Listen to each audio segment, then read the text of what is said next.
चलिए, नमस्ते सबको and thanks for joining me again today. हम कठोपनिषद की पंचम वल्ली स्टार्ट करेंगे, 5th चैप्टर शुरू करेंगे आज। पिछली बार हमने 4th को खत्म कर लिया था, कंक्लूड कर लिया था। अब जैसे मैंने आपसे पहले कहा था कि ये हर एक चैप्टर वाइज थोड़ा और डीप और थोड़ा और डीप और थोड़ा और डीप होता जाएगा। सो अटेंशन और बहुत ज्यादा इसके अंदर कंसंट्रेशन की जरूरत पड़ेगी, समझने की जरूरत पड़ेगी कि क्या चल रहा है, क्या बात हो रही है, क्योंकि मंत्र छोटे छोटे होते हैं लेकिन उनका जो मतलब होता है, इम्प्लीकेशन, वो बहुत डीप होती है। तो उनको समझना पड़ेगा and I will try my best to make it as simple as I can to explain to you. तो वही करने की कोशिश चलती रहेगी। अब पंचम जो वल्ली है, इसके बाद 6th वल्ली एक और है, तो 18 एक मंत्र शायद इसमें है और अगले में भी 15-18 मंत्र है। उसके बाद हमारा कठोपनिषद समाप्त हो जाएगा। तो we are looking at approximately I would say about 6 weeks to 8 weeks, 2 महीने। तो उसमें 2 महीने में हमारा कठोपनिषद समाप्त हो जाएगा।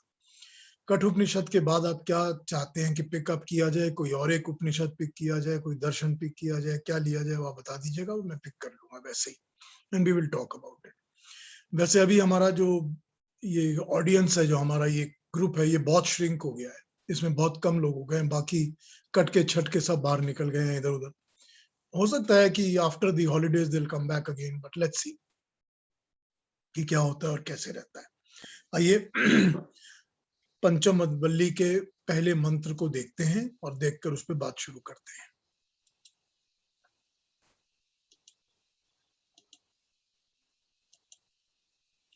पंचम वल्ली कठोपनिषद, पहला मंत्र। पूर्व में एकादश द्वारम अजस्य अवक्र चेतस अनुष्ठाय न शोचति विमुक्तश्च विमुच्यते एतद् वैतद्। पुरम नगरी, शरीर, शहर, शरीर, एकादश द्वारम 11 द्वार, अजस्य अजन्मा, अवक्र चेतस सरल चित्त वाला, जिसमें अंदर कोई विकार नहीं है, वक्र नहीं है, अनुष्ठाय अनुष्ठान करके, न नहीं, शोचती शोक करता, चिंता करता, विमुक्तश्च मुक्त हुआ, शरीर से छूटा हुआ, विमुच्यते छूट जाता है, बंधन मुक्त हो जाता है, एतद वेतद यह है वह। अब इस मंत्र में एतद वेतद तो है, लेकिन इस चैप्टर में जहां भी एतद वेतद है वो स्पेसिफिक है, वो दोनों के लिए नहीं है। ये थोड़ा सा फर्क है यहाँ पर। मतलब ये है, ये जो पंचम वल्ली है, इस वल्ली में हम जीवात्मा पर बात करेंगे और परमात्मा पर बात करेंगे।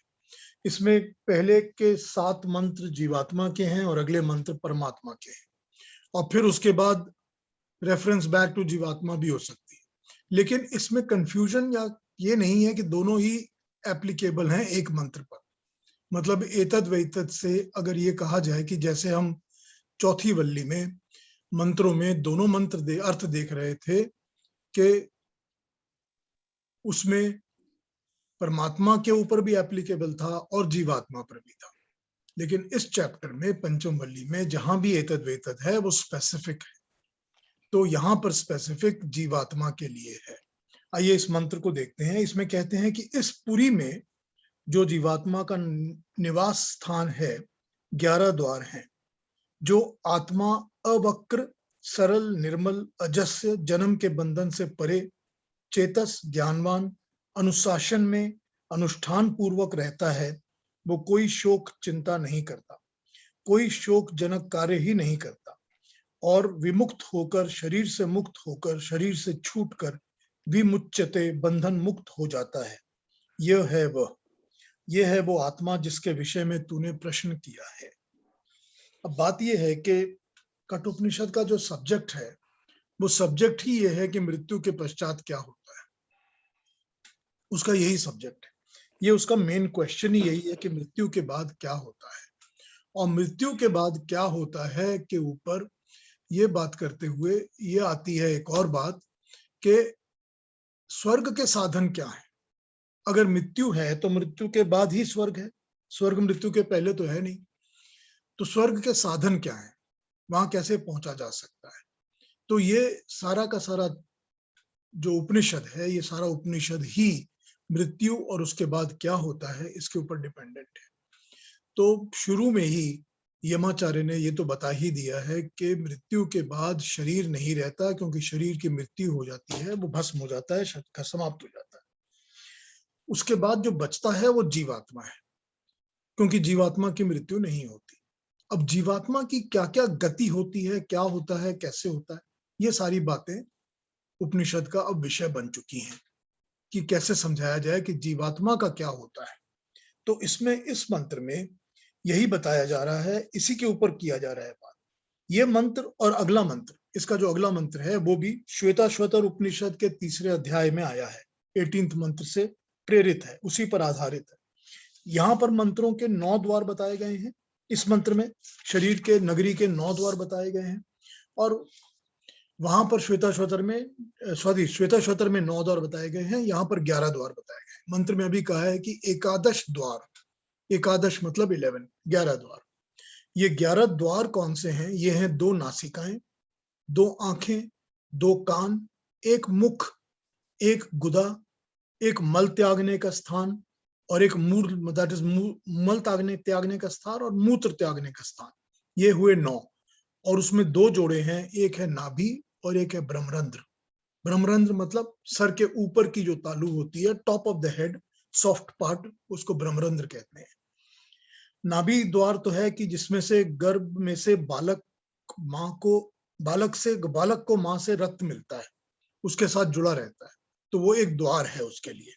और उसी तरह ब्रह्मरंध्र वो द्वार है जिसके द्वारा मृत्यु के समय प्राण निकलने उचित हैं, सबसे उचित होते हैं कि ब्रह्मरंध्र से प्राण निकले। तो इस तरह इन्होंने 9 द्वारों को डिफाइन किया है। 2 नासिकाएं, 2 आंख, 2 कान, 1 मुख, 1 मल त्यागने की गुदा, 1 मूत्र त्यागने का स्थान, 1 नाभि, 1 ब्रह्मरंध्र, ये हो गए 11। तो वो जीवात्मा जो जन्म मरण के चक्कर से मुक्त है, जिसमें वक्र या विकार नहीं है, जो निर्मल और सरल है, जिसको ज्ञान मिला हुआ है, वो कॉन्शियसली अवेयर है, एक अनुष्ठान के तहत एक प्लान्ड प्रोग्राम बनाकर फॉलो करके इस 11 द्वारों की नगरी और पुरी में वो प्रवेश करता है, और अपने अनुष्ठान का अनुसरण करता हुआ शरीर से छूट कर भी उसको कोई शोक और दुख नहीं होता, शारीरिक दुख सुख उसके साथ नहीं जुड़ते, वो विमुक्त होकर, बंधन मुक्त होकर ही रहता है। ये है वह, ये इसका अर्थ हुआ इस मंत्र का। ये पहला मंत्र है पंचम वल्ली का, और इसमें एतद वेतद में कोई डुअलिटी नहीं है, जैसा मैंने कहा, ये क्लीनली सिंपल जीवात्मा पर एप्लीकेबल है। अब इस मंत्र पे जब चिंतन करते हैं थोड़ा सा डीप, तो भगवान कृष्ण के स्वरूप का ध्यान आ जाता है। उन्होंने गीता में अपने बारे में अपना स्वरूप जैसे बताया है, उस बारे में इसमें ध्यान आ जाता है कि क्या कहते हैं, वो अपने स्वरूप को कैसे समझाते हैं। वो कहते हैं कि मैं एक मुक्त मोक्ष प्राप्त आत्मा हूं, मैं प्रकृति के बंधन से मुक्त हूं, मैं जन्म मरण के कर्म फल के बंधन से मुक्त हूं।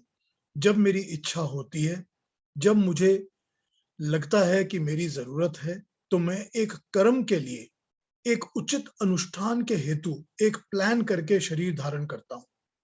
उसमें भी मैं शरीर के बंधन में नहीं पड़ता, मुझे प्रकृति अपने पाश में नहीं बांध सकती, वो नहीं बांधती।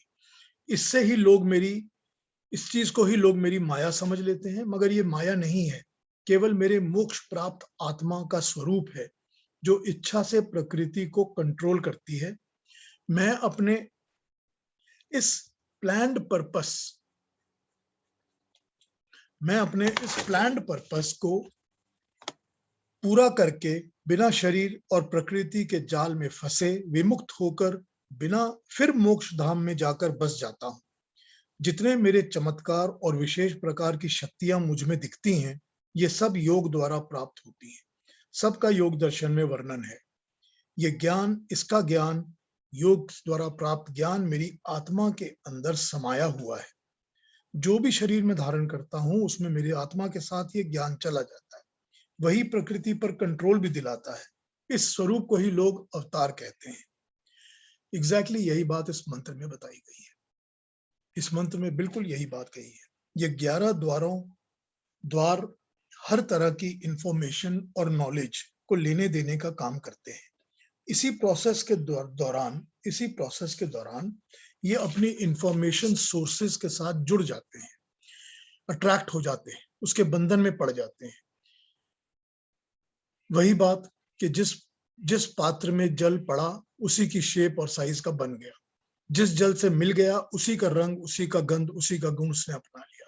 अशुद्ध से मिल गया तो अशुद्ध हो गया। यही बताया गया था ना जल के बारे में पिछले मंत्रों में। तो जो जीवात्मा जो कि सदा ही नित्य है, न जन्मता है न मरता है, वो एक अनुष्ठान के तहत एक प्लान्ड पर्पस के साथ और उस प्लान को पूरी तरह से अनुसरण करता हुआ इन 11 द्वारों की पूरी में प्रवेश करता है। तो ये 11 के बंधन में, भटकाव में, इनके द्वारा लिए हुए इंफॉर्मेशन के साथ वो चिपक नहीं जाता, वो भटक नहीं जाता। इन्हें अपने अनुष्ठान की पूर्ति के लिए लगाता है, यूज करता है। कार्य पूरा हो जाने पर मुक्त होकर फिर मोक्ष धाम में, मुक्ति में जाके समा जाता है। यही इस मंत्र में कहा है। बिल्कुल सीधा सीधा भगवान कृष्ण का स्वरूप है ये। बड़ा सीधा और सिंपल प्रिंसिपल बताया है इस मंत्र में। कोई भी काम अगर हम करते हैं और कोई भी लक्ष्य अगर हम जीवन में अपनाते हैं, किसी भी किस्म का कोई भी लक्ष्य अगर हमको इस जीवन में अपनाना है, तो उसे पूरा करने के लिए हमको एक प्लान तो बनाना ही पड़ता है कि एक प्लान के तहत हमको काम करना पड़ता है और उस प्लान के हिसाब से ही हम काम करते हैं। अगर बीच में भटक गए तो लक्ष्य प्राप्त नहीं होता, यानी कि अनुष्ठान और उसका अनुसरण। और दूसरी बात, ये सब कार्य और लक्ष्य की प्राप्ति हम इन 11 द्वारों के द्वारा ही करते हैं। हम हर एक चीज जीवन में इन 11 द्वार जो बताए गए हैं, 11 डोर्स, उनके थ्रू ही हम हर चीज करते हैं। यही यहाँ पर बताया गया है। और अगर यहाँ पर ये जो अंग है शरीर के, जो हमको इंफॉर्मेशन फीडबैक देते हैं और काम में लग जाते हैं, अगर इनकी इंफॉर्मेशन सोर्सेज के साथ चिपक जाएं तो हम भटक जाएंगे और अपना लक्ष्य भी पूरा नहीं कर पाएंगे। कोई भी जीवन का लक्ष्य हम नहीं पूरा कर पाएंगे। तो यही ये मंत्र में बड़ा सिंपल तरीके से समझाया गया है। बहुत सिंपल प्रिंसिपल है। इसी प्रिंसिपल को जीवात्मा पर अप्लाई किया गया है। पूरी शब्द शरीर के लिए यूज हुआ है मंत्र में। शरीर को ही जब आत्मा आकर बस जाती है तो उसका निवास स्थान बन जाता है, और जहां निवास स्थान हो वहां पर मल्टीपल पार्टिसिपेंट्स हों तो वो एक नगर या पुरी कहलाती है। तो इसमें मल्टीपल पार्टिसिपेंट्स में तो ये आत्मा तो है ही, और शरीर के अंग भी हैं जो इन्होंने 11 द्वार गिनाए हैं, इसके अलावा भी अंग हैं, और मल्टीपल मिलियंस ऑफ सेल्स हैं जो अपनी इंडिविजुअलिटी के साथ इस पुरी में रहते हैं। जैसे शहर में कोई इंडिविजुअल्स रहते हैं, उसी तरह तो जैसे ये एक नगर है और इसमें नागरिक रहते हैं, उसी तरह से इसको एक पुरी कहा गया है। तो ये एक पुरी है, जीवात्मा का निवास और कर्म स्थान। अब नचिकेता के प्रश्न पर यमाचार्य वही चर्चा कर रहे हैं कि मृत्यु के बाद क्या होता है। तो मृत्यु तो शरीर की होती है, और जीवात्मा तो इस तरह इस शरीर के 11 द्वारों को व्यवहार में लाकर एक अनुष्ठान का अनुसरण करता है। वह शरीर के मृत्यु से कोई दुख, कोई शोक उसको नहीं होता। वो विमुक्त होकर बिना क्लेश के मोक्ष की ओर चला जाता है। यही है वो जो तूने पूछा था। अब ये मंत्र का अर्थ तो ये बैठ गया।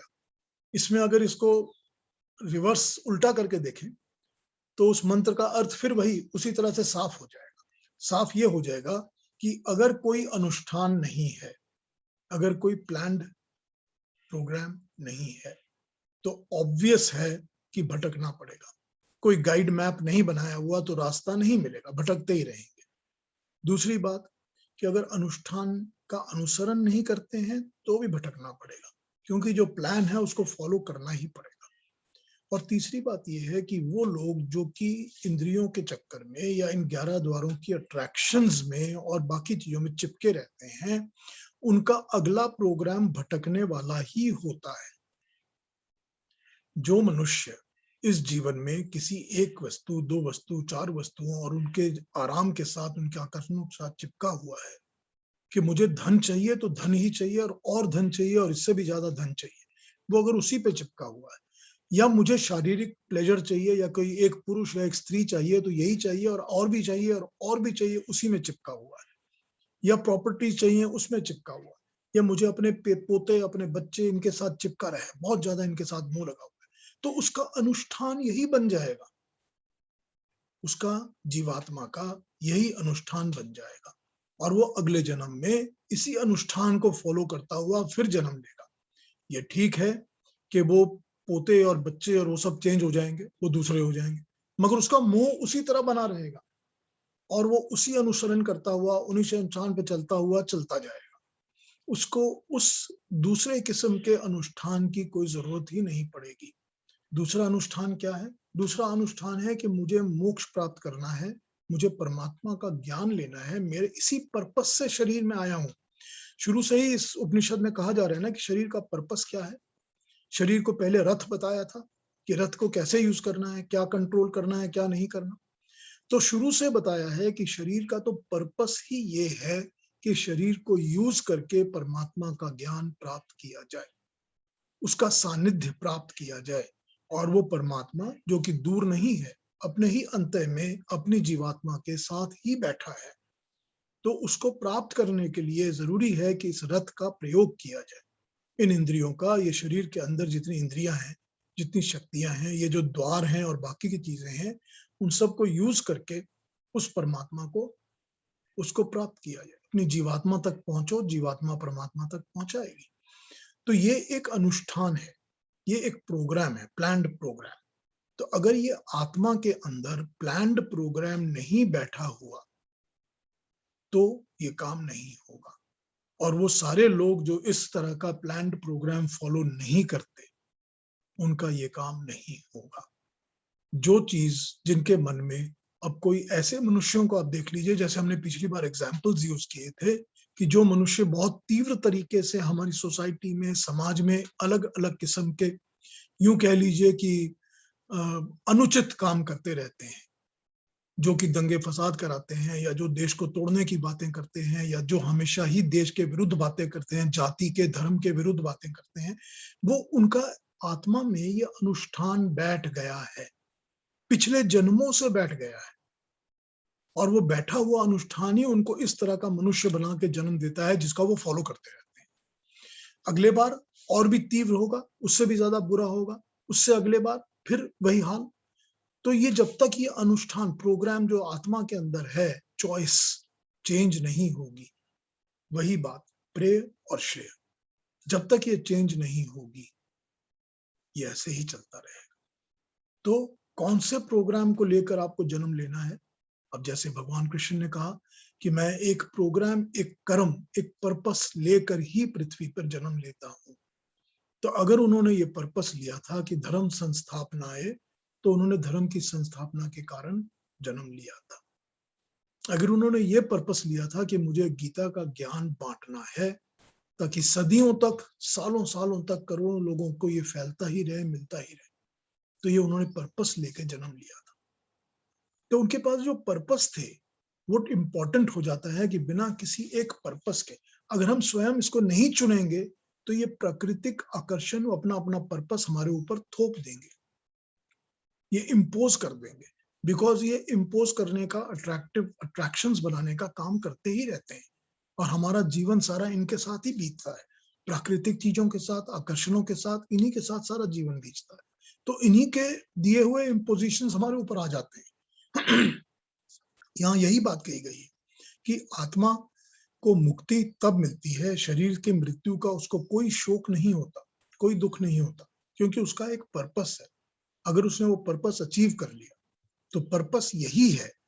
क्या है पर्पस? यही है कि अपने शरीर को, इन 11 द्वारों की पूरी को यूज करो अपने अनुष्ठान, उस पर्पस के लिए, प्लान्ड प्रोग्राम के लिए, जिसको अचीव करने के लिए ये शरीर प्राप्त किया है या प्राप्त हुआ है। और वो प्लान्ड प्रोग्राम और पर्पस क्या है? वो है परमात्मा से परिचय और जन्म मरण से, मृत्यु से मुक्ति, ताकि दोबारा मृत्यु के जबड़े में ना फंसना पड़े। क्योंकि यही यमाचार्य समझा रहे हैं कि मृत्यु के बाद क्या होता है। आइए अगले मंत्र पे आते हैं। अगला मंत्र थोड़ा कॉम्प्लिकेटेड है, थोड़ा ज्यादा ही कॉम्प्लिकेटेड है। इसको बहुत ध्यान से सुनना पड़ेगा और बड़े ध्यान से समझना पड़ेगा, नहीं तो ये ऊपर से निकल जाएगा। दूसरा मंत्र, ये मंत्र जो है ये ऋग्वेद में भी आया है, श्वेताश्वतर में भी आया है। तो ये मंत्र क्योंकि वेदों का मंत्र है, तो ये सीधा सीधा मंत्र जो है ये बिल्कुल डीपली समझने वाला मंत्र है। मंत्र को पढ़ते हैं और उसके बाद इसको समझने की चेष्टा करते हैं। थोड़ा कॉम्प्लेक्स है मगर समझेंगे।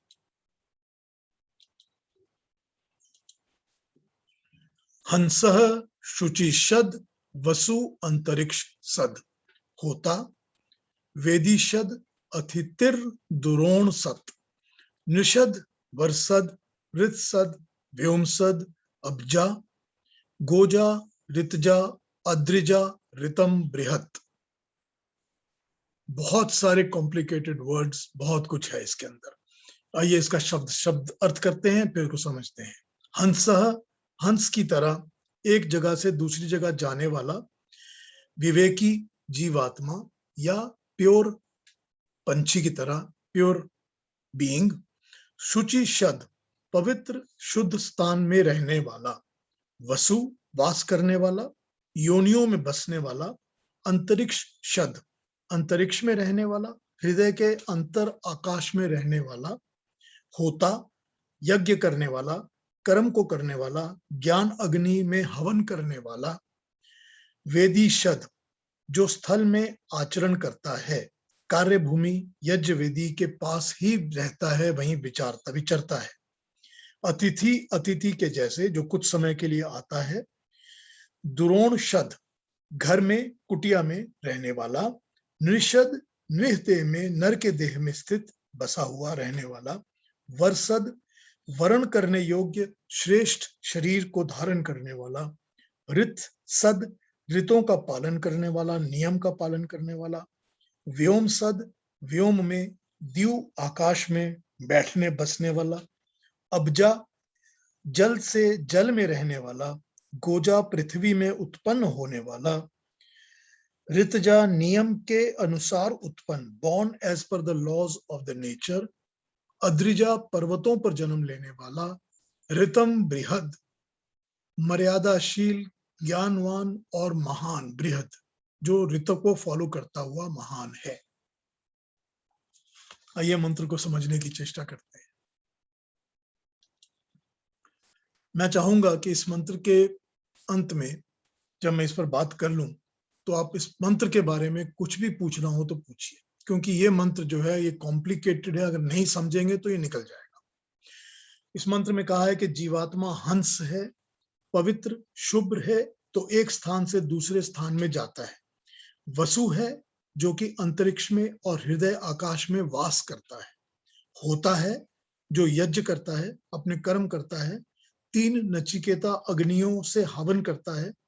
वो अतिथि है जो कि दुरोण सद है, यानी कि मेहमान की तरह एक कुटिया में रहता है। ये उसकी अपनी कुटिया नहीं है, वो मेहमान की तरह रहता है। वो इस नृह देह मतलब नर का देह में वो अतिथि आया है।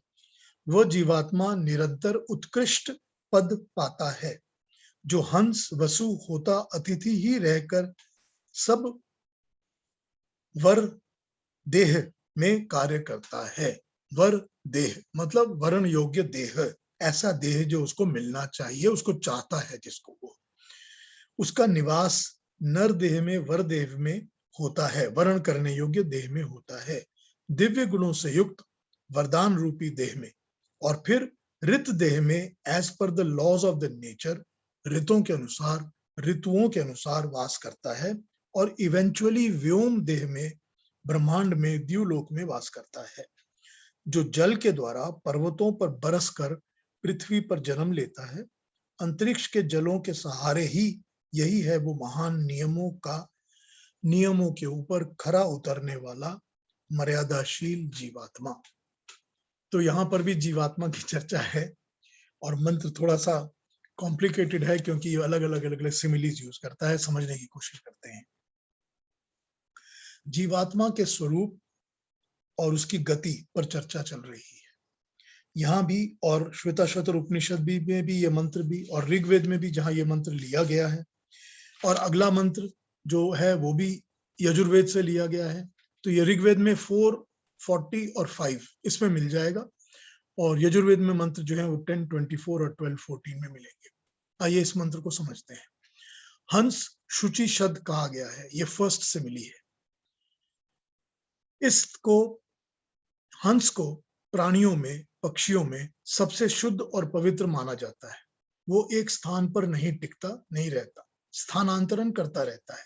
वैसे ही जीवात्मा शरीर को बदलता रहता है, स्थान को बदलता रहता है।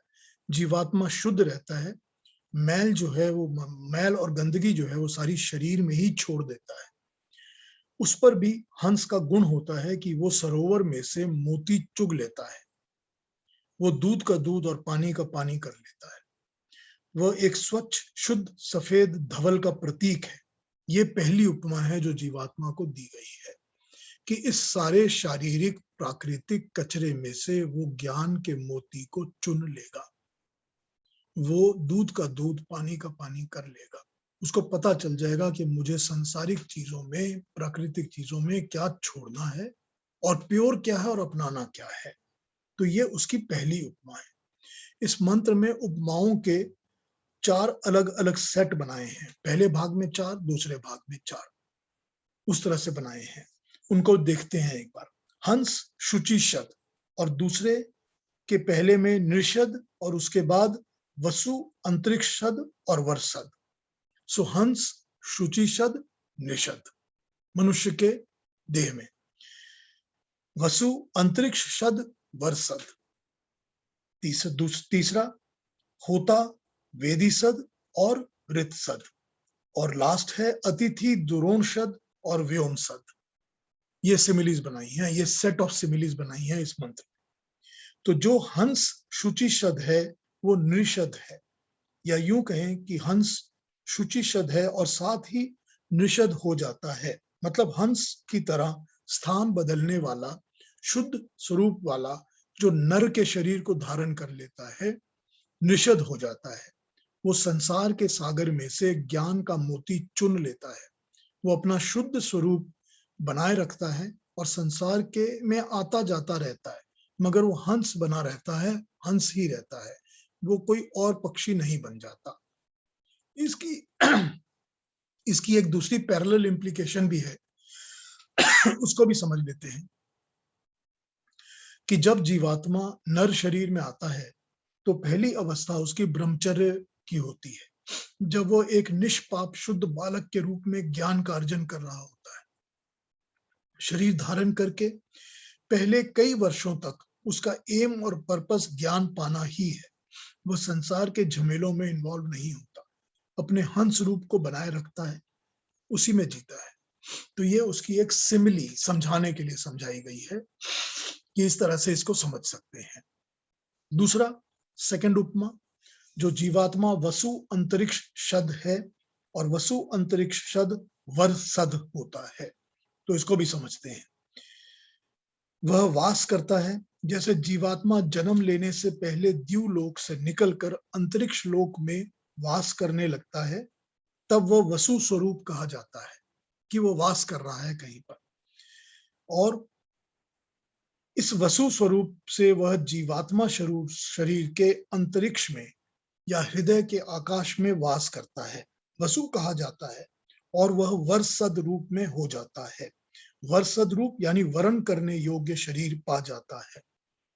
तो जब जीवात्मा द्युलोक में से निकलता है, और द्युलोक में से निकलकर, जैसे पिछली बार समझाया था कि द्युलोक से जब वो निकलता है तो अग्नि और वायु की सहायता लेके निकलता है।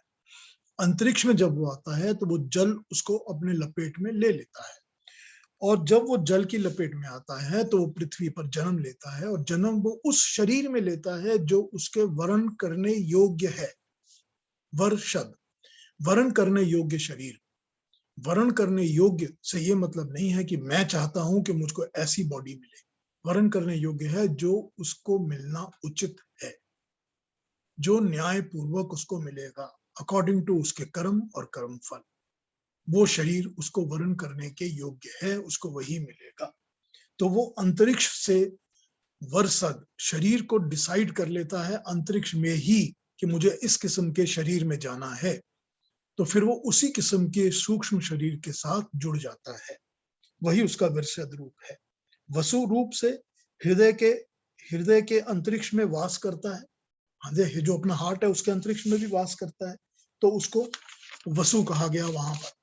और वरण करने योग्य शरीर को पा जाता है। अपने आप को प्रकट करने के लिए, अपने चुने हुए कर्मों को पूरा करने के लिए उसको जो शरीर चाहिए वो मिल जाता है और उसी शरीर के हृदय के आकाश में वास करता है, वसु करता है, अंतरिक्ष के अंदर, उसके शरीर के अंतरिक्ष के अंदर वास करता है। इसी का अगला अभिप्राय जो है, सिमिलर जो पैरेलल बनाया गया है समझाने के लिए, वो ये कहता है कि वसु रूप में वसना और वसाना, बसना और बसाना आरंभ होता है। वो गृहस्थ बन जाता है, स्वयं भी बसता है और औरों को भी बसाता है, और वरसद यानी वरदान के रूप में संसार का भला ही करता है। अपनी मेहनत से, कार्य से, ज्ञान से, वसु स्वरूप से वो मानवता के लिए वरदान ही साबित होता रहता है। अपने लिए भी, क्योंकि वो यह वरद रूप ज्ञान वो आत्मा में समा लेता है, अपने ऊपर ले लेता है, ज्ञानी बन जाता है। Practical knowledge of the world वो इस गृहस्थ अवस्था में पाकर ही उसको ले पाता है, और दूसरों का कल्याण करने से, पालन पोषण करने से उनके लिए वो वरदान की तरह साबित होता है। ये इसकी समझाने का तरीका है इस दूसरे सिमिली और पैरेलल का। तीसरे पे आ जाते हैं।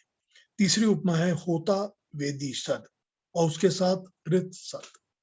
तो होता, जिसे होत्री रूप कहा जाता है, जो अग्नि के सामने बैठकर हवन कर रहा है, जो आहुति दे रहा है, वो वेदी शद है। वेदी के ही अनुरूप उसी के आसपास विराज कर रहा है, उसी को अपना कर्म क्षेत्र बना रहा है, क्योंकि वो वेदी में ही हवन कर रहा है। यानी अपने सब कर्म वो यज्ञ रूप में कर रहा है और अग्नि में अर्पित कर रहा है, संसार में फैला रहा है। उसका भास, उसका सूक्ष्म अनुरूप अपने लिए कुछ भी नहीं रख रहा, सब अपना सर्वस्व अग्नि की सीमा में ही आहूत कर रहा है, और इसी से वो ऋत सद है। यानी कि ऋतों के अनुरूप जैसा होना चाहिए, नियमों के अनुरूप जैसा कि परमात्मा के द्वारा बनाए नियम है, उन्हीं के मापदंड पर पूरा उतरता हुआ वो अपना होता होने का फर्ज पूरा कर रहा है। ठीक है, ये समझ में आ गया। तो इसका जो अभिप्राय प्रैक्टिकल तरीके से समझाया गया है, वो ये बताया गया है कि अब वो अपना अर्जित सारा सामान बांट रहा है, वापस दे रहा है, सेवा भी कर रहा है, ज्ञान भी दे रहा है, और बाकी में सब में ये चीजें बांट रहा है। तो ये उसकी वानप्रस्थ की अवस्था है। वह ऋतों के अनुसार दान देकर उसी का स्वरूप बन रहा है, extension of the laws of the creator, being the very part of it. वो अपने परमात्मा के ऋतों का ही एक्सटेंशन बनता जा रहा है कि मुझे अपने लिए कुछ नहीं रखना, सब बांटना है। ऋत सद, ये हो गई उसकी क्लैरिफिकेशन। चौथी उपमा अतिथि दुरोण शद और साथ ही व्योम सत। जो इस संसार को, दुरोण को, इसमें रहने के स्थान को, इस संसार को एक छोटे से भाग में जिसमें वो रहता है, बसता है, इस तुच्छ छोटे से शरीर को, इस कुटिया को वो अपना नहीं मानता।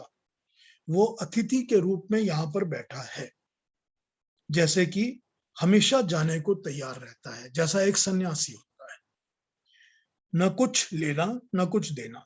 एक अतिथि की तरह कुछ दिन का डेरा और फिर हंस की तरह नए स्थान पर गगन में चले जाना। तो ये अतिथि जब स्थान खाली करेगा तो व्योम सत हो जाएगा, सारे व्योम में, सारे ब्रह्मांड में अपने आप को फैला देगा, द्यूलोक में वापस चला जाएगा। ब्रह्मांड में फैला कर फिर से द्यूलोक में जाकर वो बस जाएगा। यही है वो आत्मा, और उस आत्मा की भिन्न भिन्न गति जन्म से पूर्व, जन्म लेने पर और जन्म की समाप्ति के बाद। यही है वो आत्मा जो द्यूलोक में जलों के सहारे से फिर अंतरिक्ष में, पृथ्वी लोक में आकर वर्षा के संग पर्वतों पे पड़ती है, या यूं कहें कि पर्वतों से टकराकर जो बादल हैं, जो बादल आते हैं जिनके अंदर वो बसा हुआ है आत्मा जलों के साथ, वो बादल जब पर्वतों से टकराते हैं तो वो बरसते हैं। तो बादल से टकराकर बरसकर उनके संग पृथ्वी पर वो आता है।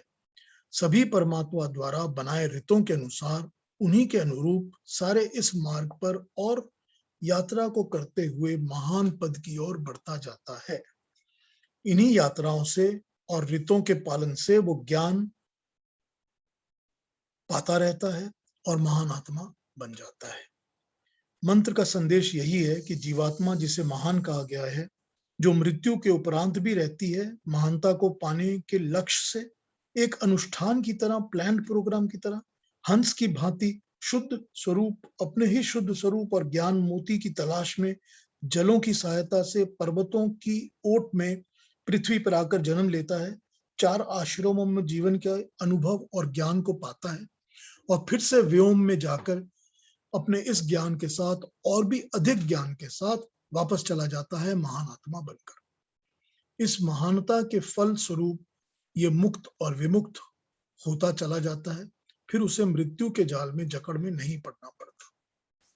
इसका विपरीत अगर ले लिया जाए तो वह आत्मा जो अज्ञान में बंध जाता है, जो संसार के आकर्षण में फंस जाता है, वो महान के स्थान से नीचता की ओर चला जाता है और बार बार मृत्यु की जकड़ में पड़ता रहता है।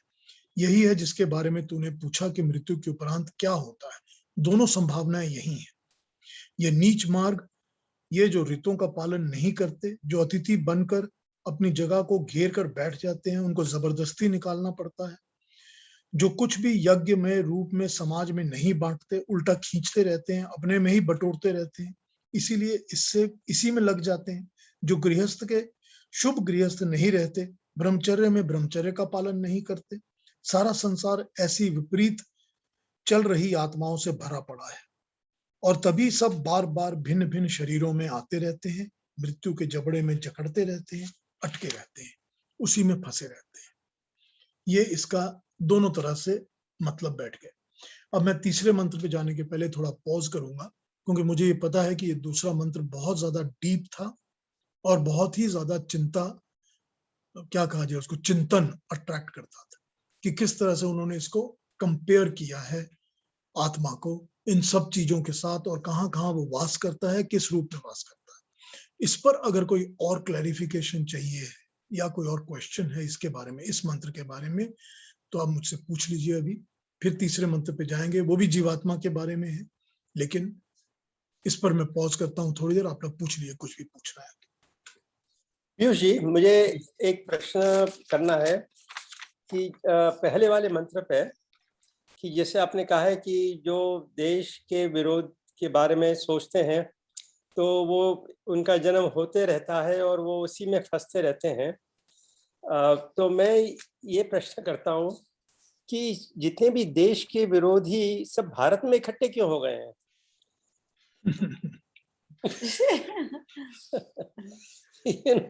सभी सब भारत में इकट्ठे हो गए बेचारे।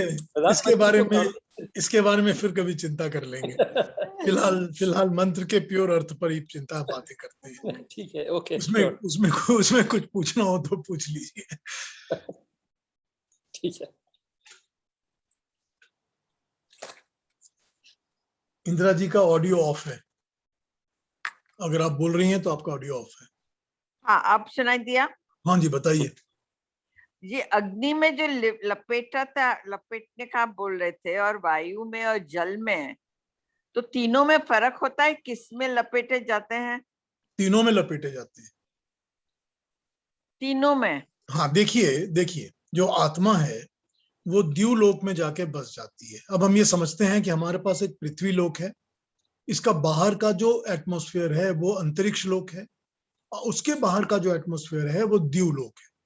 3 लेवल्स। अब ये 3 लेवल्स तो मॉडर्न साइंस भी मानने लग गया है, ठीक है ना। तो ये 3 लेवल में जो द्यूलोक है उसमें जाकर जब मृत्यु हो जाती है तो जीवात्मा द्यूलोक में जाके बैठ जाती है, ठीक है। वहां तक भाप की तरह उठ के, सूरज के किरणों के साथ भाप की तरह उठ के ये ऊपर द्यूलोक में जाके समा जाती है। फिर जब उसको शरीर लेना होता है, शरीर अडॉप्ट करना होता है, तो उसको द्यूलोक से अंतरिक्ष लोक में आना होता है। तो द्यूलोक में उसको वो एनर्जी जिसके सहारे वो ट्रेवल करेगी, ठीक है, वो पावर एनर्जी, वो उसको अग्नि देती है। तो वो अग्नि के लपेट में वो आके जाता है ताकि उसको पावर लेना पड़े, और उसको फिर गति चाहिए द्यूलोक से अंतरिक्ष लोक में आने के लिए। ये गति उसको वायु देती है, तो उसको वायु का सहारा लेना पड़ता है स्पीड लेने के लिए कि मैं अंतरिक्ष लोक तक जा पाऊं। अंतरिक्ष लोक में आकर उसको जल अपनी लपेट में ले लेता है, क्योंकि उसको बरस कर ही नीचे धरती पे आना है, और वो बरसेगा जल के द्वारा। तो जलों में जब वो समा जाता है तो जल के साथ इंट्रैप होकर वो बादल में बस जाता है, और वो बादल जो होते हैं वो चलते चलते जब पर्वतों से टकराते हैं तो वो बरसते हैं, और पर्वतों से टकराकर वो बरसकर धरती पर बरसते हैं, पृथ्वी पर बरसते हैं, और इसी के द्वारा आत्मा जो है वो धरती पर जलों के द्वारा आके बस जाती है। ठीक, क्लैरिफाई हो गया? हाँ, पर वो किस घर में, किस माँ बाप के यहाँ, किस भाई बहनों के साथ, वो कैसे निश्चित होता है? ये तो निर्धारित है ना कर्म और कर्म फल के द्वारा, यही तो परमात्मा का न्याय का तरीका है। वो फिर उसी जगह उसी शरीर में जाता है जिस शरीर में उसने अगला जन्म लेना है। अब वो शरीर में जब जाता है तो वो शरीर, देखिए अब ये थोड़ा सा मैं कॉम्प्लिकेट नहीं करना चाहता इसको।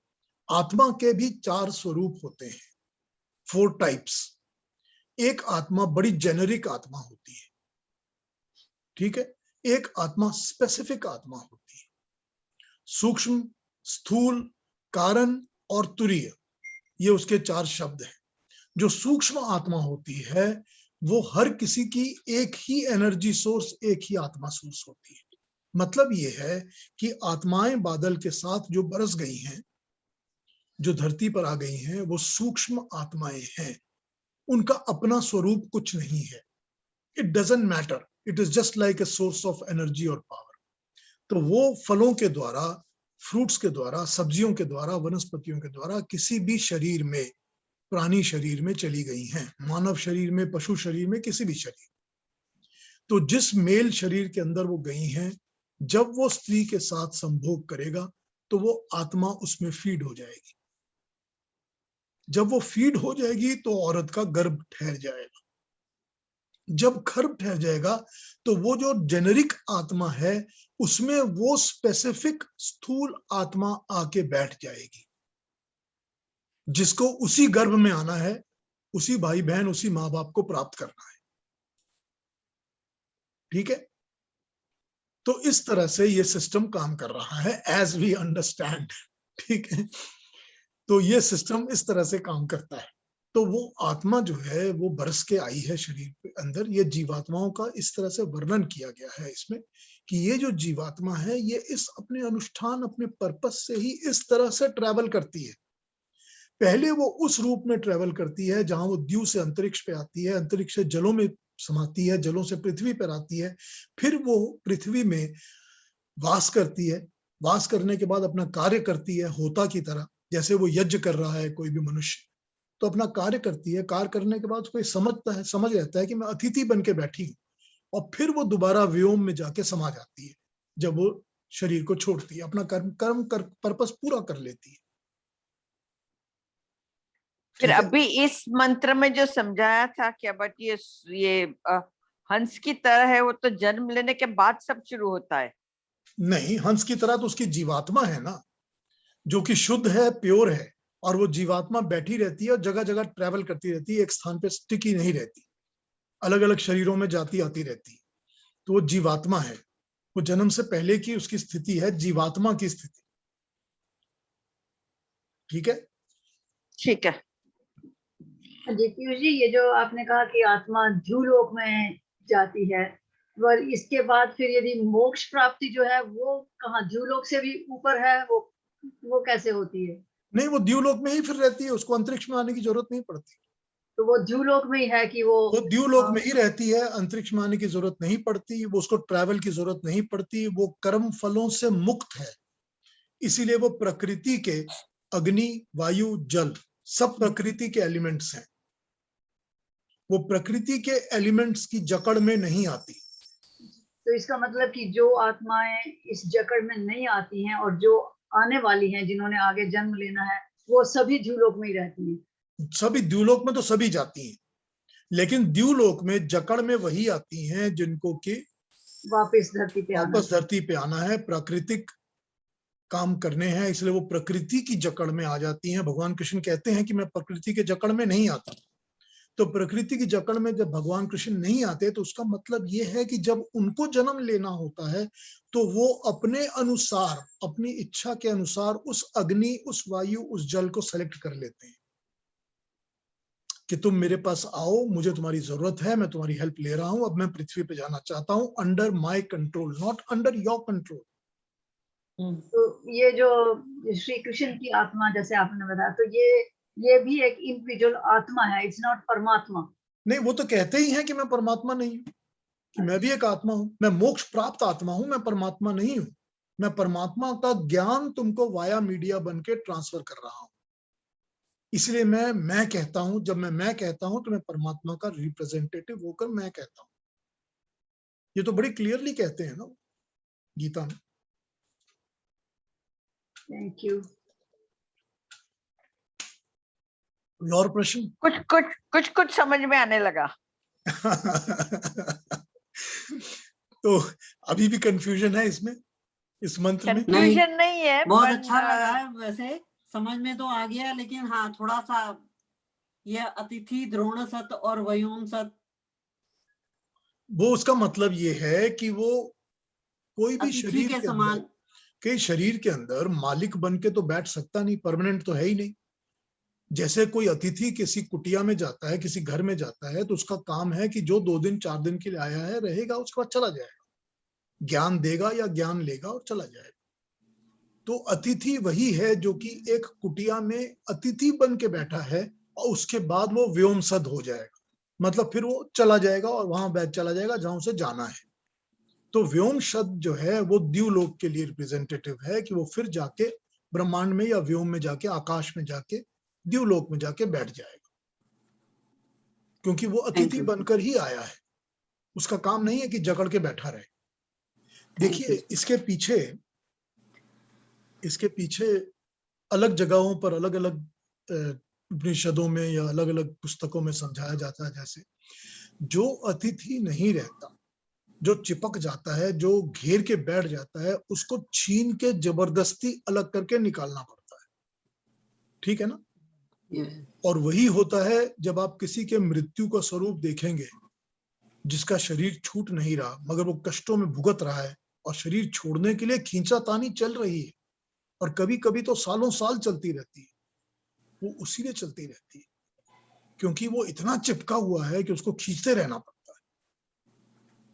जो चिपका हुआ नहीं होता, जो अतिथि होता है, उसको तो कोई प्रॉब्लम ही नहीं होती, बिना शोक के, बिना दुख के, बिना कष्ट के इमीडिएटली घर खाली करके निकल जाता है।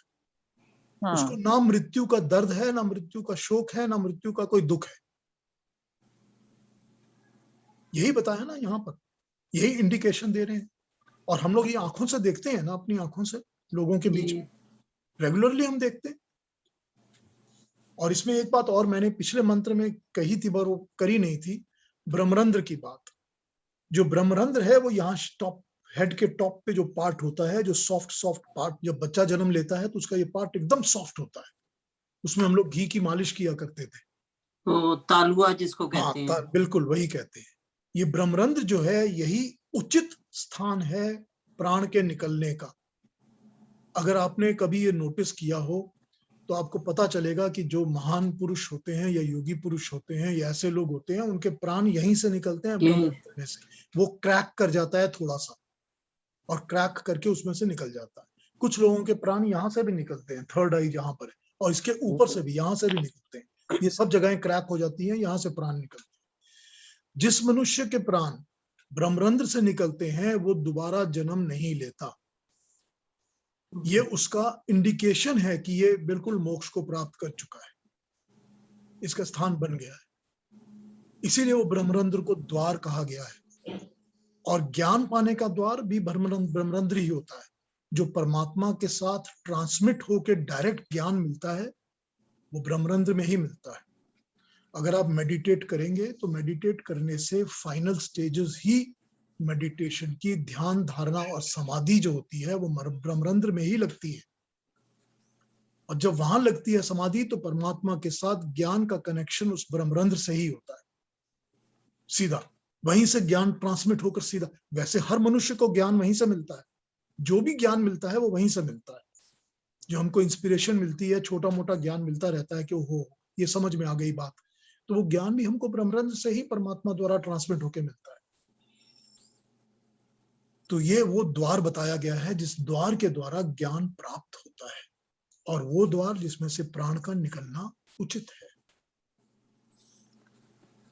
ठीक है, पीयूष जी, वेरी नाइस। ये द्यूलोक में एक बार द्यूलोक- थोड़ा सा और एक्सप्लेन करना पड़ेगा आपको पीयूष, अगर क्या हो सके कौन सा तो पार्ट? थोड़ा सा, कौन सा पार्ट फिर से एक्सप्लेन करना है? मतलब ये जो आप अभी बता रहे थे, नहीं ब्रह्मांड वाला तो समझ में आ गया, इसके पहले वाला नहीं आ रहा था, मतलब आ तो रहा समझ, लेकिन थोड़ा सा और ग्रिप नहीं आ रहा, बन नहीं रहा। अच्छा ठीक है, अभी है हमारे पास जो 6-7 मिनट। आत्मा है वो निकलती ब्रह्मरंध्र से है, तो क्या एंटर भी ब्रह्मरंध्र से ही होती है? हाँ, एंटर भी जब वो किसी उसमें सूक्ष्म आत्मा जो होती है वो तो पहले एंटर हो जाती है ताकि शरीर बनना शुरू हो जाए। अच्छा अच्छा। और जो स्थूल आत्मा है मेन, जिसका काम है कि मुझको इस हाँ। बॉडी में ही जाना है, वो ब्रह्मरंध्र से ही एंटर होती है। तो वो जो बिल्कुल। सूक्ष्म आत्मा है वो फिर वो उनके साथ ही जो अग्नि जल और वायु के साथ ही बिल्कुल आता बिल्कुल उनके साथ ही आती है, ट्रेवल करती है। देखिए, इस मंत्र में पहले कहा है कि हंस की तरह वो जीवात्मा है जो प्योर है, शुद्ध है, जो एक जगह स्थान से दूसरे स्थान में आती जाती रहती है। और वो जीवात्मा, उसमें ये गुण होता है कि वो दूध का दूध, पानी का पानी कर सके, मतलब कि गलत ज्ञान, गलत बातों को, अज्ञान को छोड़ के ज्ञान को प्राप्त कर सके, और इस सारे नॉलेज के, इंफॉर्मेशन के बड़े सागर में से अपने लिए मोती को चुन के निकाल सके। ये जीवात्मा जब जन्म लेती है तो जन्म लेते वक्त ये क्या, इसका पहला सिमिली था, आइए उसको देखते हैं ताकि समझ सकें कि जीवात्मा जो होती है वो शुचि शद है, प्योर है, और वो शुचि शद होने से निरिशद हो जाती है, मतलब मनुष्य के नर के देह में आके समा जाती है। शुद्ध आत्मा जो हमेशा शुद्धता में रहती है वो एक नर का देह सेलेक्ट करती है, मनुष्य का देह सेलेक्ट करती है, उसमें आके वास कर लेती है। दूसरी बात बताई गई कि वसु अंतरिक्ष सद वर सद होता है। वसु मतलब जो वास करता है। अब जब वो देह में आके रहती है तो वो वास करने वाली हो जाती है, रहती है, बसती है। अंतरिक्ष सद जो अंतरिक्ष की तरह हृदय के आकाश में आके वास करने लग गई, शरीर के अंतरिक्ष में आके वास करने लग गई, वर सद है। उसको वह वर्ण करने वाला, वर्ण करने योग्य शरीर मिला है जो कि उसको मिलना चाहिए था, जिसकी उसने भी प्रार्थना की थी, या जो उसके कर्मों के अनुसार उसको मिला है। ये वसु वर सद है, जो अंतरिक्ष सद है। जो तीसरा लेवल है वो बताया गया है होता वेदी सद ऋत सद। होता, अब वो जब जन्म लेता है तो वो अपने कर्मों के कार्यों में यज्ञ रूप में लग जाता है, उसको अपने कर्म करने हैं। कर्म करने उस तरह हैं जैसे कि यज्ञ में काम किया जाता है या यज्ञ किया जाता है, तो वो हवन करने वाला होता, होत्री बनकर यज्ञ रूप में काम करना शुरू कर देता है, जो कि उसका वेदी शद है। वेदी शद जहां पर वो यज्ञ कर रहा है उसी के चारों तरफ, उसी से कंसर्न्ड, उसी के आसपास उसका रहना ठिकाना सब रहता है, जिसमें वो अपना काम करता रहता है। ठीक है ना? हमको अगर इस एरिया में, मुझे अगर टोरंटो में काम करना है तो मैं टोरंटो के आसपास रहकर ही यही सारा काम कर रहा हूँ। आपने अगर दिल्ली में काम करना है तो आप, दिल्ली आपकी वेदी है, तो दिल्ली में ही आप हवन कर रहे हैं, यज्ञ कर रहे हैं, कर्म कर रहे हैं, सब कुछ कर रहे हैं। और ऋत सद नियमों के अनुसार कर रहे हैं।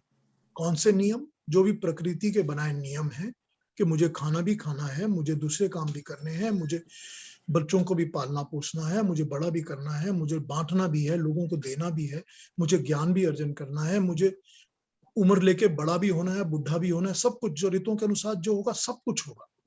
तो वो ऋत सद हो गया जब तीसरे लेवल पर उन्होंने बताया कि होता वेदी शद ऋत सद। और लास्ट वाला बताया उन्होंने कि अतिथि दुरोण शद व्योम सद। अतिथि की तरह बैठा हुआ मनुष्य जब ये समझ जाता है कि इस शरीर पर, जहां पर मैं बैठा हूं, जिस घर में, जिस कुटिया में मैं वास कर रहा हूं, ये मेरी नहीं है, मुझे तो उसको छोड़ना है ही, और वो अतिथि की तरह उसको त्याग कर छोड़ देता है और वो जाके व्योम में, द्यू में दोबारा बैठ जाता है, फिर से वहां जाके बैठ जाता है। कुछ आपकी बात बीच में आप बोलते बोलते फ्रीज हो गए थे पीयूष। कौन से पार्ट में? इसी में होता वेदी सत ऋत सत। अभी अभी अभी अभी 2 मिनट पहले। तो ये जो दूसरा तीसरा, पहला हंस का बताया, दूसरा वसु का हाँ बताया, हाँ तीसरा तीसरा भी होता का हो गया। बताया। जो होता हाँ, वो भी वाला समझ है, गया। होता का ये बताया है कि जैसे कोई होता जो हवन करने वाला होता है, हाँ ये होत्री, हो गया। हाँ, समझ में आ गया ये कि वो वेदी सद और ऋत सद है। ये क्लियर था। जी। तो अगला जो था लास्ट वाला, वो अतिथि वाला था। अतिथि जो अतिथि कुटिया में द्रोण वास करता है, और वो जब यहाँ से निकलता है उसको पता है मैंने यहाँ पर रहना नहीं है, तो वो व्योम में जाके दोबारा व्योम में वास करने लग जाता है। ठीक है, चारों क्लियर हो गए, चारों स्टेजेस। ज्योति, हाँ मतलब ये ऑलरेडी तय हुआ है सारा कुछ। नहीं तय नहीं, हर एक जीवात्मा का यही स्वरूप है ना। तय क्या है, हर एक जीवात्मा इस तरह आती है, तुम्हारी मेरी सबकी जीवात्मा इसी तरह आती है। वो पहले हंस की तरह रहती है, जहां पर वो शुद्ध रहती है, प्योर रहती है, आने जाने वाली है, मगर वो रहती है एक जगह पर है। फिर जब उसको जन्म लेना होता है, तो जन्म लेने के लिए उसको एक मनुष्य का शरीर लेना पड़ता है। मनुष्य का शरीर लेने से वो हमारे हृदय के अंतरिक्ष में आके वास करने लगती है, और वास करने के बाद वो अपने कर्म करने में लग जाती है अपने स्पेसिफिक एरियाज के अंदर। और कर्म करने के बाद उसको समझ में आना चाहिए कि ये मेरी जो सारा शरीर और जगह है, ये सारी मैं इसके अतिथि की तरह हूं, मुझे जाना भी है। और मुझे क्योंकि जाना है, तो जाकर मैंने व्योम में द्यू में जाके दोबारा बस जाना है। फिर पूरा साइकिल दोबारा शुरू, ये साइकिल है ना पूरा। तो ये जीवात्मा का जो साइकिल है, ये उसकी गति है, जो मृत्यु के उपरांत जीवात्मा की गति क्या होती है, यही बताया ना इसमें। पीयूष जी, द्यूलोक में तो काफी सारी आत्माएं होती है, हाँ बिल्कुल होती हैं। तो उनसे मिलना जुलना होता है एक दूसरे का?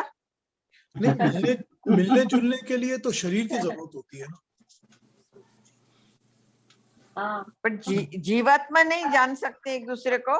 मेरे आई डोंट थिंक सो, अच्छा, आई डोंट थिंक सो। जीवलोक में पशुओं की आत्मा भी जाती है क्या? सबकी आत्मा जाती है ना, पशुओं को भी उसी तरह से वो अग्नि, वायु और जल की तरह लपेट कर आकर उनको फिर धरती पे आना पड़ता है, फिर वो उसके पशु के शरीर में ही उनकी स्थूल आत्मा जाती है, क्योंकि कर्म में बंधे हुए हैं। ठीक है, बिल्कुल उसी तरह। तो क्लियर हुआ है मंत्र मेरा? जी एक बात पूछनी थी। हाँ जी, आपने जैसे बताया, जैसे मृत्यु के समय सर से आत्मा सर से निकलती है, वो हर बार ऐसा ही होता है? कभी ऐसा सुना है कि आदमी की मृत्यु के टाइम पे कभी मुंह खुला रह गया, कुछ कहना चाहते हो, कभी आंखें खुली रह गई कि कुछ देखना चाहते हैं किसी को, तो नहीं आपने और कई बिल्कुल जगह से भी निकलती है कि आपने सिर्फ बिल्कुल सर से? ठीक कहा है, आपने बिल्कुल ठीक कहा है। आत्मा जो है वो सारे 11 द्वारों के द्वारा निकलती है, ऑल 11 डोर्स। लेकिन उचित बताया था कि ब्रह्मरंध्र से निकलना उचित है। जिनका ब्रह्मरंध्र से निकलती है या माथे से निकलती है, वो लोग मोक्ष की तरफ चले जाते हैं, उनको दोबारा जन्म नहीं लेना पड़ता। लेकिन बाकी सबको दोबारा जन्म लेना पड़ता है। अक्सर दिखता है कि इस मनुष्य की आत्मा मुंह से निकली है, नाक से निकली है, कईयों की पेट से निकलती है और नीचे से भी निकलती है। तो जो भी द्वार से आत्मा निकलती है, उसी हिसाब से उसका अगला जन्म होता है। जो नाक से, कईयों का बाथरूम में हो जाता है, बाथरूम में डेथ हो जाती है। बिल्कुल ठीक बात है। उनका नीच योनि में जन्म होना निश्चित है, वो नीच योनि में जाने वाले हैं। ये आत्मा सारे 11 द्वारों से निकलती है। यहाँ पर ब्रह्मरंध्र के कारण यही बताया कि उचित क्या है, होना क्या चाहिए। जब आत्मा शरीर में प्रवेशती है तभी आती भी वही 11 उससे आती है, सिर्फ सर से आती है? नहीं, आने का स्थान उसका सिर्फ ब्रह्मरंध्र है, सिर्फ ब्रह्मरंध्र। आने का एक ही स्थान है। निकलने के स्थान का तय तो तब होता है जब मनुष्य कर्म करता है। मनुष्य कर्म करता है तो उस कर्मों से उसका तय हो जाता है कि आत्मा ने कहां से निकलना है। जी बिल्कुल, ठीक है। ये कर्मों से तय होता है, मतलब कि इंसान अपने कर्मों को सुधार ले अगर, तो उसकी फिर आत्मा ठीक, मतलब अच्छे रास्ते से भी निकल सकती है। ज्योति, यही तो सारा किस्सा है ना, यही तो सारा किस्सा है। मैं तो यही कोशिश करता रहता हूँ अपने प्रवचनों में कि किस तरह से मनुष्य अपने गलतियों को समझ के अपने कर्मों को सुधारे ताकि अगले जन्म में, इस जन्म में उसको अच्छा जन्म मिले या मोक्ष की तरफ वो चले। यही बातें तो बहुत सारे लोगों को अच्छी नहीं लगती और वो कट के निकल जाते हैं कि हमको नहीं सुनना। यही तो कहा जाता प्रॉब्लम है, सारी प्रॉब्लम ही यही है ना, कहा जब जाता इसको- है कि जब अपने पर अप्लाई करते हैं तो फिर वो बस छुरे की धार बन जाती है। वही प्रॉब्लम है सारी की सारी। हाँ जी, सॉरी, क्या कह रहे थे आप? ये आत्मा जो निकलती है धर्मानुसार, जो धर्मात्मा है उनकी कहते हैं कि ऊपर के द्वारों से निकलती है। जैसे जैसे अपने कर्मानुसार हम नीचे गिरते रहते हैं, वैसे ही आत्मा भी निकलने में नीचे नीचे जाती रहती है।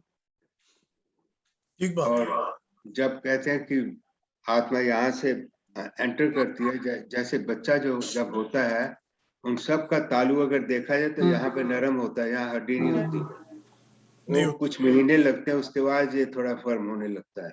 बिल्कुल, वो एनिमल में भी ऐसा ही होता है। एनिमल के भी तालू एकदम नरम होते हैं। हाँ, तालू नरम रहता है पहले, एनिमल के बाद में उसके बिल्कुल कैल्शियम वगैरह डिपॉजिट होता है। बिल्कुल, वहीं से आत्मा का प्रवेश होता है हर शरीर में। और कर्म के हिसाब से जो आत्मा निकलती है वो ऊपर से नीचे चलती जाती है। जी बिल्कुल, ठीक बात। पीयूष जी, जिसके घर में पशु रहते हैं वो उनके पहले जन्म से कुछ लेन देन होता है, कुछ बाकी रह गया होता है। हाँ, हो भी सकता है। मैं भी कभी कभी इस पर चिंता करता हूँ तो मुझे यही लगता है कि ऐसा ही कुछ है। कोई पे बैक्स होते हैं किसी न किसी के लिए जो कि उनको करना पड़ता है। तो मैं काफी सोचती हूँ कि मेरे पास एक डॉगी है, तो कुछ तो होगा ना। हाँ जी, हो सकता है, बिल्कुल। हाँ, और कोई हमारे संबंध घर तो में होता है, कोई तो संबंध होता है हमारे, हमें इतना प्यार हो जाता है अपने डॉगीज के साथ, उनको भी हमसे इतना प्यार हो जाता है। भैया आप इतना कर्म कर प्यार रहे हैं ना, आप उनके लिए कर्म कर रहे हैं ना, उनको खिला रहे हैं, पिला रहे हैं, पाल रहे हैं, पोस रहे हैं, उनको आदर कर रहे हैं, सम्मान प्यार दे रहे हैं। कर्म तो आप कर ही रहे हैं ना, तो पे बैक तो है ही है ना, किसी न किसी तरह का। पे बैक है ना ये तो। बिल्कुल पे बैक है, बिल्कुल पे बैक। एक मुझे याद आ रही है बात, मेरे घर में एक छोटा सा डॉगी था, लासा एप्सो, बहुत क्यूट, छोटो सा, बड़ा प्यारा था, और वो 12-13 साल रहा मेरे पास। और जब जिस टाइम मेरे मम्मी पापा आते थे दिल्ली मेरे पास, तो वो मम्मी की साड़ी के नीचे जाके बैठ जाता था, और मेरी मम्मी कहती थी मेरे को क्यों बैठता है, मैं तो उसको प्यार भी नहीं करती हूँ। तो फिर जब वो खाता था ना, तो उसको घी, दूध, पनीर, खीर, मम्मी कहते हैं पंडित था, पंडित पिछले जन्म में, तेरे घर में पंडित आ गया फिर से। तो मुझे वो बातें याद आती कि वाकई में कुछ तो होगा जरूर, है तो कोई ऐसे तो ही है, संबंध होगा। बिल्कुल। और चलिए फिर पीयूष जी, कल जो मिलते हैं। घर जी। में स्टाफ होते हैं उनका भी लेन देन होता है ना, जो हाँ, घर होना में चाहिए। काम करते हैं हाँ, होना चाहिए। और जो टिक जाते हैं 30-30, 40-40 साल। हाँ, वो कर्मों का साल। वही है, उनका साथ आपके साथ है, वही कर्मों का ही। हाँ, आपके घर को साफ भी रखते हैं, और बिच्छू वगैरह कुछ नहीं आता वहाँ? नहीं, वो स्टाफ की बात कर रहे हैं, स्टाफ। अच्छा, मैं का सांप कह रही थी। नहीं, स्टाफ। अच्छा चलिए कल मिलते हैं, आज राउंड अप करते हैं। कल तीसरे मंत्र से शुरू करेंगे, थोड़ा और कॉम्प्लिकेशंस लाएंगे, देखेंगे कैसा लगता है, और देखेंगे। अच्छा, फिर जरूरत होगी मैं फिर से समझा दूंगा इस मंत्र को, मगर I hope that I have ऐसे बीन तो एबल समझ टू। में आ गया, दूसरा हाँ, आई मंत्र होप आई हैव समझ बीन में एबल तो टू आ कन्वे। गया, ठीक पर है, कनेक्शन जरा समझने की जरूरत है। हाँ, जरा हाँ, वो ठीक है। अंदर जाने में देर लगती सही है। बात है, वो हाँ। अंदर समझने की बात दिमाग के अंदर है। हाँ, कनेक्शन सारे समझने होते हैं, बिल्कुल, कैसे एक दूसरे से कनेक्ट है। बिल्कुल ठीक बात है। जीवात्मा की गति और उसके स्वरूप की बात हो रही है, बेसिक हाँ जी, हाँ वही जी। चल रहा है अभी भी। ठीक है, कल मिलते हैं सेम टाइम। थैंक यू, नमस्ते। थैंक यू शर्मा नमस्ते जी। Piyush ji, Sorry, thank you, thank you for joining. बहुत बहुत शुक्रिया, धन्यवाद। नमस्ते। शुक्रिया, धन्यवाद।